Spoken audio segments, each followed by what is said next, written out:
Now, with oil prospects attracting so many people to Milford Haven, is there enough hotel accommodation in the town?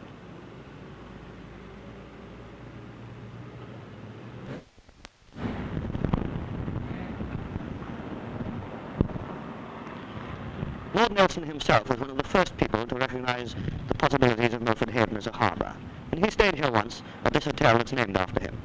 The present manager is Mr. Jack Hyde. Mr. Hyde, in what way has your business changed since the oil scheme came up?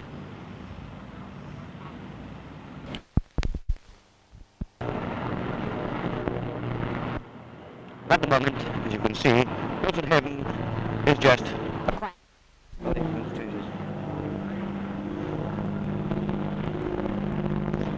At the moment, Milford Haven seems to be just a quiet fishing harbour.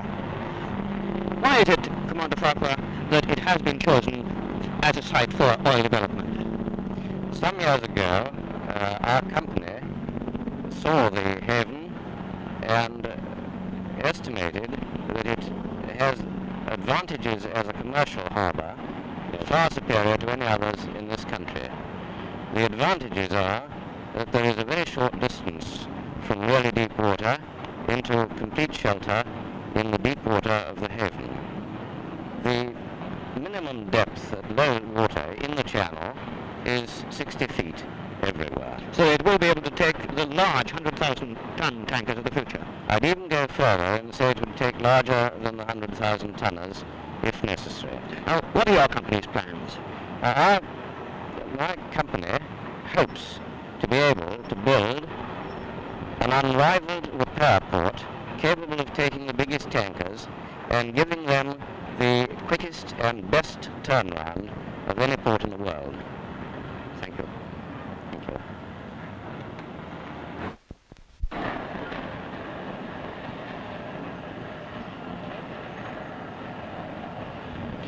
What are your company's plans? The company hopes that in a few years' time we should be able to provide a repair port for tankers of 100,000 tons and even larger, which will be able to give them the very quick turnaround which is essential in these things and the best possible repair of any repair port in the world. Yes, fine. That's fine. What do you think of the future? Well, great. Why is that? Well, because it's a thing that this harbour really demands something of that description, because you've waterways accessible at all stated time of tides, and also that you've got the water in the channel so the ships can steam up and down. Now, you've fished out of this port for many years. Well, roughly since 88. So you know all about the problems of getting crews. Some people are saying that in future there won't be any crews to go to sea after fish from Milford. Is that true? Well, no, I can't see that. Personally, myself, through being to sea so many years and intermixed with so many crews, well, I think there's always be a crew available. But not men-to-men nets, but you'll always have crews. The simple reason why, because the men, they go to sea, they come in, every day is a payday, they come in when they land the fish, they don't land the fish, they have 3 days, 2 and 3 days every time they come in, and they've got a pocket full of money they want to go out and spend it. When they spend the money, they're ready for sea again. You don't think, in fact, that they're going to go into the oil industry and get any kind of job they can? Oh no, I don't think that.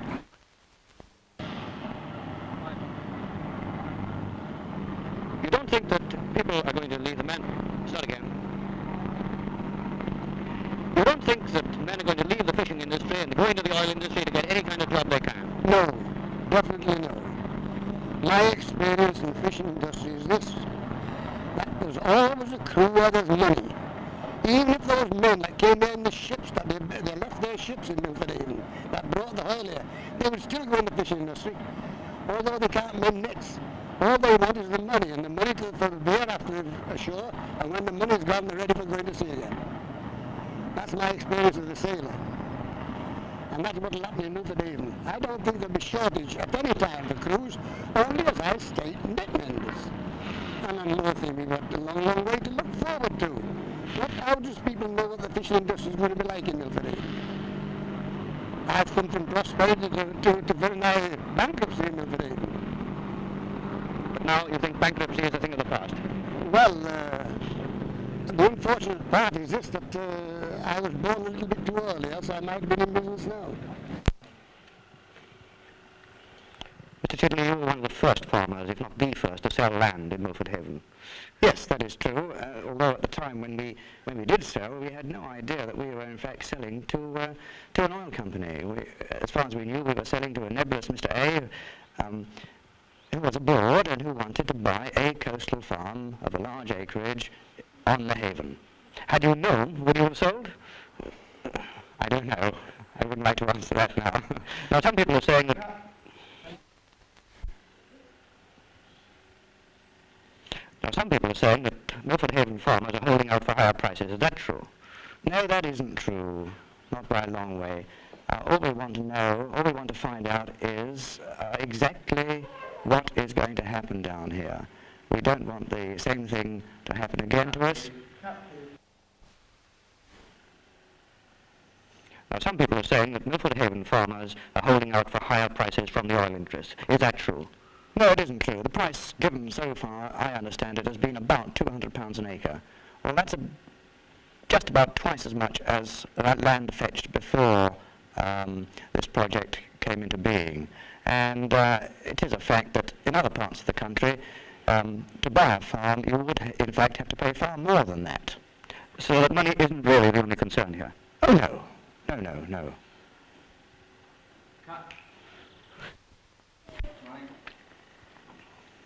So that money isn't the only consideration? Oh, no. We live here, we like it, it's a very beautiful part of the world. I'm very distressed to see that particular part of the coastline, having lived there myself, and these very fine farms inland are in fact going to be bulldozed away, and we shall probably have an ugly monster of a refinery on our skyline. I don't like it at all. But it is in the national interest. Oh yes, I think we must accept that. I think we all appreciate that. It is in the national interest, and we must regard it as such and not raise any unwarranted opposition to the whole scheme. That would be silly. Well, oil is going to give you a new kind of skyline here in Pembrokeshire. What kind of problems is it going to bring you as a farmer? Well, the immediate problem that comes to mind is the question of labour. I imagine that the farm labourer will find far more lucrative employment down at the refinery, building it and perhaps staying there afterwards, than he will on the farms. And, well, goodness knows labour is difficult enough to get as it is. The other problem, which we don't know very much about, is the question of the effect of the fumes and the, well, for want of a better word, I'll call it fallout, on the crops and the grass, and consequently on the milk, whether its production or taste, and general questions like that about which we know nothing. Cut.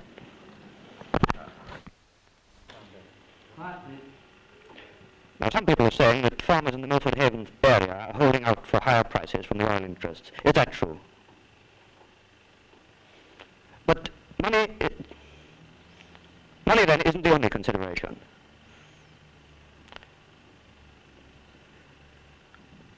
Now, oh God, where you go? Skyline. Oil refineries then, sorry. Oil refineries will bring a new skyline then to Pembrokeshire. It'll bring problems to the farmer too. Cut, please. Oil then will bring a new skyline to Pembrokeshire. I take it it'll also bring problems to the farmer. Right.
after the